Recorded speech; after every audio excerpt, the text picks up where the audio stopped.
সম্মানিত দিনী ভাই ও বোন, আজ পবিত্র শাবান মাসের 17 তারিখ শুক্রবার দিনে অথবা রাতে যে কোনো সময় একটি ছোট্ট দোয়া শুধুমাত্র 11 বার যদি পাঠ করিতে পারেন, আপনার কপাল খুলে যাবে, ভাগ্য পরিবর্তন হয়ে যাবে।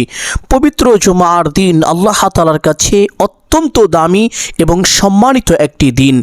আল্লাহর নবী মুহাম্মদুর রাসূলুল্লাহ সাল্লাল্লাহু আলাইহি ওয়াসাল্লাম পবিত্র এই জুমার দিনের ব্যাপারে পবিত্র হাদিসের মধ্যে ইরশাদ করেন যে জুমার দিন হলো গরিবের জন্য হজের দিন।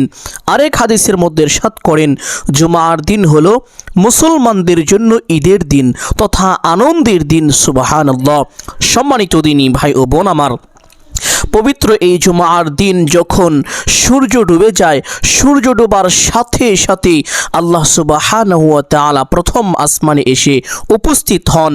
ফজর পর্যন্ত আল্লাহ তাআলা প্রত্যেকটি বান্দা বান্দীদেরকে ডাকতে থাকেন আর বলতে থাকেন, ও আমার বান্দা, ও আমার বান্দি, কে আছো ক্ষমা প্রার্থী, আমার কাছে ক্ষমা চাইবে, আমি তোমার সমস্ত গুনাহ খাতা ক্ষমা করে দিব। কে আছো অভাবগ্রস্ত, আমার কাছে রিজিক চাইবে, আমি তোমাকে ভরপুর রিজিক দান করিব। কে আছো ঋণগ্রস্ত, আমার কাছে সাহায্য চাইবে, আমি তোমার সমস্ত ঋণকে কুদরতিভাবে পরিশোধ করে দিব। কে আছো সন্তানাদি হয় না, আমার কাছে সন্তান চাইবে, আমি তোমাকে নেককার সলিহিন সন্তান দান করিব। কে আছো কঠিন রোগে আক্রান্ত, আমার কাছে শেফা চাইবে, আমি তোমাকে পরিপূর্ণ সুস্থতা দান করিব। কে আছো কার কি প্রয়োজন, আমার কাছে চাইবে, আমি আজ তোমার সমস্ত চাওয়াকে পূরণ করে দিব। সুবহানাল্লাহ। আল্লাহ তাআলা এইভাবে বলেন যে আমার বান্দা আজকে যা চাইবে আমি তাকে তাই দিয়ে দিব। সম্মানিত দিনী ভাই ও বোন, অনেকেই অভাবগ্রস্ত, অনেকেই ঋণগ্রস্ত, লক্ষ লক্ষ টাকা ঋণ করে ফেলেছেন, কোনোভাবে ঋণ পরিশোধ হচ্ছে না। আমি বলবো এই মহামান্বিত রজনী বা পবিত্র জুমার দিন যে কোনো সময় এই ছোট্ট আমলটি করুন, আল্লাহ তাআলা কুদরতিভাবে আপনার সমস্ত ঋণ পরিশোধ করে দিবেন, সকল অভাব অনটনকে দূর করে দিবেন। অনেকেই কঠিন বিপদের মধ্যে আছেন, বালা মুসিবত চতুর্দিক থেকে আপনাকে পাকড়াও করছে, যেদিকেই যাচ্ছেন শুধু কষ্ট পাচ্ছেন। আমি বলবো এই ছোট্ট আমলটি করুন, আল্লাহ তাআলা সকল প্রকার বিপদ আপদ বালা মুসিবত সাথে সাথে দূর করে দিবেন এবং বিপদ আপদ থেকে আপনাকে নিজ কুদরতি হাতে হেফাজত করিবেন। সুবহানাল্লাহ। অনেকেই ব্যবসা বাণিজ্য করেন, কামাই রুজি করেন, কিন্তু উন্নতি হচ্ছে না, দিন দিন ক্ষতির মধ্যে পড়ে যাচ্ছেন, বড় লোকসান হয়ে যাচ্ছে। আমি বলবো এই ছোট্ট আমলটি করুন, আল্লাহ তাআলা আপনার জন্য সকল প্রকার ব্যর্থতা এবং অবনতির রাস্তা চিরতরে বন্ধ করে দিবেন এবং আল্লাহ তাআলা সারা জীবনের জন্য সকল প্রকার উন্নতি ও সফলতার দরজা আল্লাহ তাআলা আপনার জন্য খুলে দিবেন। যেদিকেই যাবেন সফল হতে পারবেন ইনশাআল্লাহ। অনেকেই চাকরি খুঁজছেন, চাকরির ব্যবস্থা হচ্ছে না, আমি বলবো এই ছোট্ট আমলটি করুন, আল্লাহ তাআলা অতি দ্রুত ভালো চাকরির ব্যবস্থা করে দিবেন। অনেকেই বিদেশ যেতে চান, ভালো ভিসা পান না, আমি বলবো এই ছোট্ট আমলটি করুন, আল্লাহ তাআলা আপনাকে উন্নত মানের ভালো ভিসার ব্যবস্থা করে দিবেন, যেটা আপনার জন্য অত্যন্ত উপকারী হবে। অনেকে আছেন সন্তানাদি হয় না, আমি বলবো এই ছোট্ট আমলটি করুন, আল্লাহ তাআলা অতি দ্রুত নেককার সলিহিন সন্তান দান করিবেন, যেই সন্তান আপনার জন্য দুনিয়া ও আখিরাতের প্রত্যেকটি জায়গায় কল্যাণকর হবে। সুবহানাল্লাহ। অনেকেই কঠিন বিপদে আছেন, আমলটি করুন, কঠিন থেকে কঠিন, বড় থেকে বড়, মারাত্মক থেকে মারাত্মক বিপদও দূর হয়ে যাবে। অনেকেই কঠিন রোগে আক্রান্ত, আপনার রোগ যত বেশি হোক না কেন, যত বড়ই হোক না কেন, আপনার পুরো শরীর যদি রোগে জর্জরিত হয়ে থাকে, তবু আল্লাহ তাআলা এই ছোট্ট আমলের বরকতে আপনাকে পরিপূর্ণ শেফা দান করিবেন, সকল প্রকার রোগ ব্যাধি থেকে আপনাকে নিজ কুদরতি হাতে হেফাজত করবেন। সুবহানাল্লাহ। সম্মানিত দিনী ভাই ও বোন, এক কথায় এই আমল করে এই মহামান্বিত রজনীতে আপনি আল্লাহ তাআলার কাছে যা চাইবেন এবং পবিত্র জুমার দিন এই আমল করে আপনি যা চাইবেন আল্লাহ তাআলা আপনাকে তাই দান করিবেন। হাদিসের মধ্যে এসেছে যে শুক্রবার এমন একটি সময় আছে যেই সময় আল্লাহ তাআলার কাছে অধিক গুরুত্বপূর্ণ, আর এই সময়ে আল্লাহ তাআলা বান্দাবান্দীদের দোয়াকে ব্যাপকভাবে কবুল করে থাকেন। তখন বান্দাবান্দীরা আল্লাহ তাআলার কাছে যা চাই আল্লাহ তাআলা তাই দান করে দেন। সুবহানাল্লাহ। এই জন্য সম্মানিত দিনী ভাই ও বোন, আপনাদেরকে বলে দিব আমলটি কখন করিবেন, কিভাবে করিবেন। প্রত্যেকটি বিষয় সকলেই গভীর মনোযোগ দিয়ে শুনবেন যেন আমলটি সঠিক নিয়মে করতে পারেন। সম্মানিত দিনী ভাই ও বোন আমার, এই আমলটি যদি 2টি সময় করতে পারেন তাহলে সবচাইতে বেশি লাভবান হবেন, উপকৃত হবেন। একটি সময় হলো শুক্রবার রাতে তাহাজ্জুদ নামাজের সময়, আরেকটি সময় হলো শুক্রবার আসর নামাজের পরে মাগরিবের নামাজের আগে, এই মধ্যবর্তী সময়ের মধ্যে। সম্মানিত দিনী ভাই বোন, প্রত্যেক যুগে যুগে যতগুলো নবী রাসূল এসেছেন সকলেই তাহাজ্জুদ নামাজ পড়েছেন। এই নামাজের ফজিলত যে কত বেশি আপনাদেরকে বলে বোঝানো সম্ভব নয়। পবিত্র হাদিসের মধ্যে এসেছে আল্লাহর নবী মুহাম্মদুর রাসূলুল্লাহ সাল্লাল্লাহু আলাইহি ওয়াসাল্লাম প্রত্যেক রজনীতে তাহাজ্জুদের নামাজ আদায় করতেন, কখনো এ নামাজ ছাড়তেন না। যত রকমের নফল নামাজ আছে সমস্ত নফল নামাজের মধ্যে সবচাইতে উত্তম হলো তাহাজ্জুদ নামাজের সময়। হাদিসের মধ্যে এসেছে তাহাজ্জুদ নামাজ পড়ে আল্লাহ তাআলার কাছে কোনো দোয়া করা হলে সেই দোয়া আল্লাহ তাআলা কখনোই ফিরিয়ে দেন না, অবশ্যই তার দোয়াকে কবুল করেন। সুবহানাল্লাহ। এই জন্য সম্মানিত দিনী ভাই বোন, অধিক চেষ্টা করিবেন তাহাজ্জুদ নামাজ পড়ে এই আমলটি করার জন্য। অনেকেই জানেন না তাহাজ্জুদের নামাজ কখন পড়তে হয়, সঠিক সময়টি কখন। তাহাজ্জুদ নামাজ পড়ার সঠিক সময় হলো 2টা, 3টা, 4টা। এই 3 ঘন্টার মধ্যে আপনারা পড়বেন, এটাই হলো সবচেয়ে উত্তম সময়। তবে সাধারণভাবে এশার নামাজের পর থেকে শুরু করে ফজরের ওয়াক্ত শুরু হওয়ার আগ পর্যন্ত এই সময়ের মধ্যে তাহাজ্জুদ নামাজ পড়া যায়, কোনো সমস্যা নেই। সম্মানিত দিনী ভাই ও বোন, যদি তাহাজ্জুদ নামাজ পড়ে আমলটি করতে না পারেন তাহলে শুক্রবার আসরের নামাজের পর থেকে শুরু করে মাগরিবের নামাজের আগ পর্যন্ত এই সময়ের ভিতরে করার চেষ্টা করিবেন। যদি তাও করিতে না পারেন তাহলে যে কোনো সময় যে কোনো দিন 2 রাকাত সালাতুল হাজত নামাজ আদায় করে এই আমলটি করবেন। সম্মানিত দিনী ভাই বোন, আমলের সঠিক নিয়মটি বলে দিচ্ছি, সকলেই গভীর মনোযোগ দিয়ে শুনুন। আমলটি করার জন্য প্রথমে উত্তম রূপে ওযু করিবেন। ওযুর পূর্বে ছোট্ট 2টি বিষয় অবশ্যই লক্ষ্য করিবেন। 1 নম্বর বিষয় হলো ওযুর পূর্বে ওযুর নিয়ত করা। অনেকেই জানেন না ওযুর নিয়ত কিভাবে করতে হয়। কিতাবের মধ্যে এসেছে ওযুর পূর্বে নিয়ত না করিলে ওযু পরিপূর্ণ হয় না। এই জন্য সম্মানিত দিনী ভাই বোন, ওযু পরিপূর্ণ করার জন্য ওযুর পূর্বে নিয়তটি এইভাবে করিবেন। আপনি আপনার মনে মনে এই সংকল্পনা করিবেন বা এই ধারণা করিবেন যে এখন আমি আল্লাহ তাআলার সন্তুষ্টির জন্য ওযু করছি, তাহলেই আপনার ওযুর নিয়ত হয়ে যাবে। অতঃপর বিসমিল্লাহির রহমানির রহিম পাঠ করে ওযু আরম্ভ করিবেন। কোন ইমাম বলেছেন ওযুর শুরুতে বিসমিল্লাহির রহমানির রহিম পাঠ না করিলে ওযু হবে না, বাতিল হয়ে যাবে, নষ্ট হয়ে যাবে। এই জন্য সম্মানিত দিনী ভাই বোন, খেয়াল করে ওযুর শুরুতে একবার এইভাবে বিসমিল্লাহির রহমানির রহিম পাঠ করে ওযু আরম্ভ করিবেন। ওযুর প্রত্যেকটি অঙ্গ প্রত্যঙ্গ গভীর মনোযোগ সহকারে ধৌত করিবেন।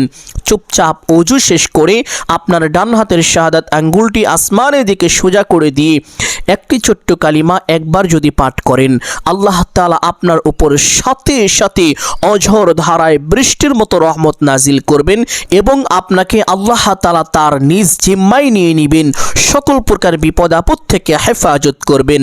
শুধু তাই নয়, পবিত্র হাদিসের মধ্যে এসেছে মৃত্যুর সাথে সাথে আল্লাহ তাআলা আপনার জন্য জান্নাতের 8টি গেট খুলে দিবেন।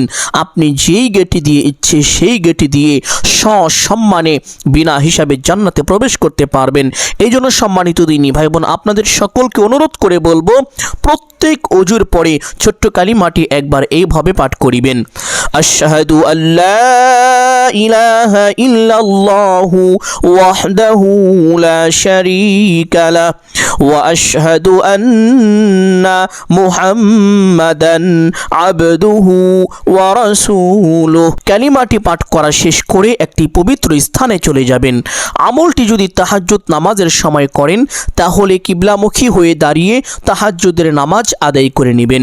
আর যদি আমলটি শুক্রবার আসর নামাজের পরে করেন তাহলে আসরের নামাজ পড়ে সেই স্থানে বসে আমলটি করবেন। আর অন্য অন্য সময় করলে 2 রাকাত সালাতুল হাজত নামাজ পড়ে আমলটি করবেন। নামাজ শেষ করে সেই স্থানে বসবেন, বসে একটি দুরূদ পাঠ করিবেন এইভাবে: আল্লাহুম্মা সাল্লি ওয়া সাল্লিম আলা নাবিয়িনা মুহাম্মাদ। আল্লাহুম্মা সাল্লি ওয়া সাল্লিম আলা নাবিয়িনা মুহাম্মাদ।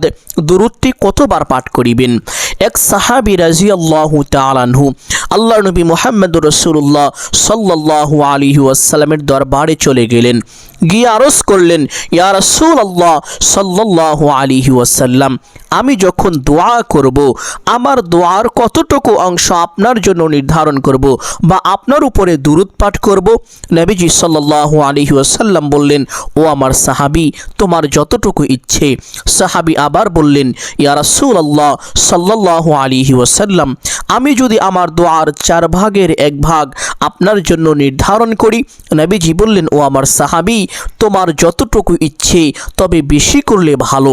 সাহাবী আবার বললেন, ইয়া রাসূলুল্লাহ সাল্লাল্লাহু আলাইহি ওয়াসাল্লাম, আমি যদি আমার দোয়ার 4 ভাগের 2 ভাগ অর্থাৎ আমার সমস্ত দোয়ার অর্ধেক সময় আপনার জন্য নির্ধারণ করি? নবীজি বললেন, ও আমার সাহাবী, তোমার যতটুকু ইচ্ছে, তবে বেশি করলে ভালো। সাহাবী আবার বললেন, ইয়া রাসূলুল্লাহ সাল্লাল্লাহু আলাইহি ওয়াসাল্লাম, আমি যদি আমার দোয়ার 4 ভাগের 3 ভাগ আপনার জন্য নির্ধারণ করি? নবীজি বললেন, ও আমার সাহাবী, তোমার যতটুকু ইচ্ছে, তবে বেশি করলে ভালো। সাহাবী আবার বললেন, ইয়া রাসূলুল্লাহ সাল্লাল্লাহু আলাইহি ওয়াসাল্লাম, আমি যদি আমার দোয়ার 4 ভাগের 4 ভাগ অর্থাৎ আমার সমস্ত দোয়াটুকু শুধুমাত্র আপনার জন্যই নির্ধারণ করি? নবীজি বললেন, ও আমার সাহাবী, তাহলে তো তোমার সমস্ত উদ্দেশ্য পূরণ হয়ে যাবে, তোমার সকল দোয়া কবুল হয়ে যাবে, তোমার সকল হাজত পূরণ হয়ে যাবে। সুবহানাল্লাহ। সম্মানিত দিনী ভাই ও বোন, পবিত্র এই হাদিস থেকে সুস্পষ্টভাবে বোঝা যায় যে দুরূদ পাঠ করলে দোয়া কবুল হয়। শুধু তাই নয়, দোয়া না করতেই মনের যে আশা আছে আপনি দোয়া করবেন এটা ভেবে রেখেছেন, অথচ দোয়া করেন নাই, কিন্তু এই সময়টুকু শুধু দুরূদ পাঠ করেছেন, তবুও আপনার মনের যেই আশা আছে আল্লাহ তাআলা তা পূরণ করে দিবেন। সুবহানাল্লাহ। এই জন্য সম্মানিত দিনী ভাই বোন, দুরূদটি বেশি বেশি পাঠ করিবেন। যখনই মনের মধ্যে কোনো আশা জাগবে, যখনই কোনো দোয়া করতে ইচ্ছে করবে, দুরূদটি আগে কয়েকবার পাঠ করিবেন। দুরূদটি পাঠ করা শেষ করে তারপরে আপনারা দোয়া করবেন বা মোনাজাত করবেন। সম্মানিত দিনী ভাই বোন, আমলের সময় ছোট্ট দুরূদটি কমপক্ষে 3 বার এভাবে পাঠ করিবেন: আল্লাহুম্মা সাল্লি ওয়া সাল্লিম আলা নাবিয়িনা মুহাম্মাদ। দুরূদটি পাঠ করার পরে একটি ছোট্ট ইস্তেগফার পাঠ করিবেন। যেই ইস্তেগফারের ব্যাপারে পবিত্র হাদিসের মধ্যে এসেছে, আল্লাহর নবী মুহাম্মদুর রাসূলুল্লাহ সাল্লাল্লাহু আলাইহি ওয়াসাল্লাম বলেন, যেই ব্যক্তি ইস্তেগফার বেশি বেশি পাঠ করে আল্লাহ তাআলা তার গুনাহকে মোচন করে দেন, তার সকল সংকট দূর করে দেন, অভাব অনটন দুঃখ কষ্ট পেরেশানিগুলো দূর করে দেন এবং আল্লাহ তাআলা তাকে অকল্পনীয়ভাবে রিজিক দান করেন। অর্থাৎ আপনি এমন এমন জায়গা থেকে রিজিক প্রাপ্ত হবেন যেটা কখনো কল্পনাও করতে পারেননি। এই জন্য আপনাদেরকে অনুরোধ করে বলবো, আপনার হাজত পূরণের জন্য, অনেকে আছেন সন্তান হয় না, সন্তান লাভের জন্য, যাদের চাকরি হয় না চাকরির জন্য, বিদেশ যেতে চান ভিসা পান না ভিসার জন্য, কঠিন রোগে আক্রান্ত, রোগ দূর করার জন্য, যে কোনো সমস্যার সমাধানের জন্য বেশি বেশি ইস্তেগফারটি পাঠ করিবেন। ইস্তেগফারটি যখন পাঠ করিবেন, জীবনের সমস্ত গুনাহের কথা স্মরণ করে আল্লাহ তাআলার দরবারে লজ্জিত ও অনুতপ্ত হয়ে ক্ষমার আশায় একমাত্র আল্লাহকে সন্তুষ্টি করার উদ্দেশ্যে এইভাবে পাঠ করিবেন: আস্তাগফিরুল্লাহ ওয়া আতুবু ইলাইহি, আস্তাগফিরুল্লাহ ওয়া আতুবু ইলাইহি।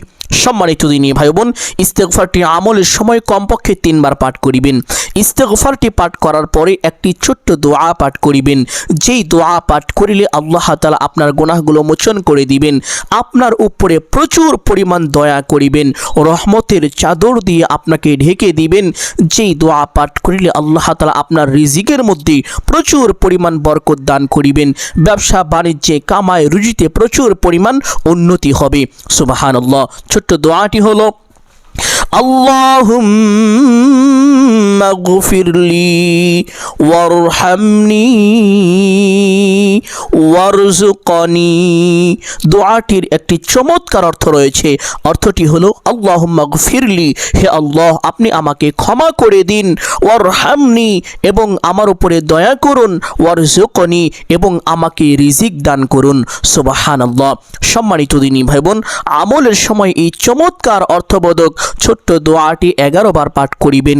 আল্লাহর নবী মুহাম্মদুর রাসূলুল্লাহ সাল্লাল্লাহু আলাইহি ওয়াসাল্লাম এই দোয়াটি খুব বেশি বেশি পাঠ করিতেন।